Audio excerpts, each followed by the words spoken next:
નમસ્કાર મિત્રો, આજે આપણે વાત કરવા જઈ રહ્યા છીએ દુનિયાના સૌથી મહાન આધ્યાત્મિક ગ્રંથોમાંના એક ભગવદ્ ગીતા વિશે.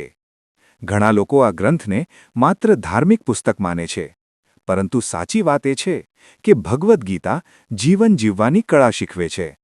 આ જ્ઞાન શ્રી કૃષ્ણએ અર્જુનને આપ્યું હતું. ભગવદ્ ગીતા હિન્દુ ધર્મનો ખૂબ મહત્વપૂર્ણ ગ્રંથ છે. તે મહાભારતનો એક મહત્વપૂર્ણ ભાગ છે. આ ગ્રંથમાં કુલ 18 અધ્યાય અને લગભગ 700 શ્લોક છે.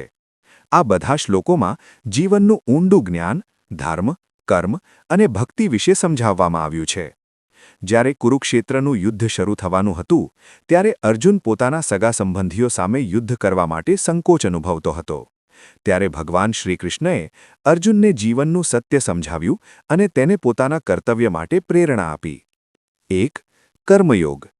મનુષ્યએ પોતાનું કર્તવ્ય કરવું જોઈએ અને ફળની ચિંતા ભગવાન પર છોડવી જોઈએ. 2. જ્ઞાનયોગ. સાચું જ્ઞાન માણસને અંધકારમાંથી પ્રકાશ તરફ લઈ જાય છે. 3. ભક્તિયોગ. ભગવાન પર ભક્તિ અને વિશ્વાસ રાખવાથી મનમાં શાંતિ આવે છે. 4. આત્માનું સત્ય. ભગવદ્ ગીતા કહે છે કે આત્મા અમર છે. શરીર નાશ પામે છે, પરંતુ આત્મા ક્યારેય મરતી નથી. 5. મનનું નિયંત્રણ. જે માણસ પોતાના મનને કાબૂમાં રાખે છે, તે જીવનમાં શાંતિ અને સફળતા મેળવે છે.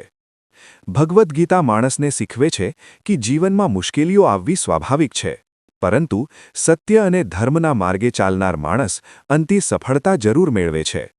આ ગ્રંથ માણસને સકારાત્મક વિચાર, સારા કર્મ અને ભક્તિનો માર્ગ બતાવે છે.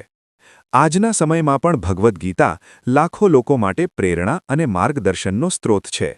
જો આપણે તેના ઉપદેશોને જીવનમાં અપનાવીએ તો જીવનમાં શાંતિ, સુખ અને સફળતા મેળવી શકીએ. એટલે હંમેશા સારા કર્મ કરો, સત્યના માર્ગે ચાલો અને ભગવાન પર વિશ્વાસ રાખો. જય શ્રી કૃષ્ણ.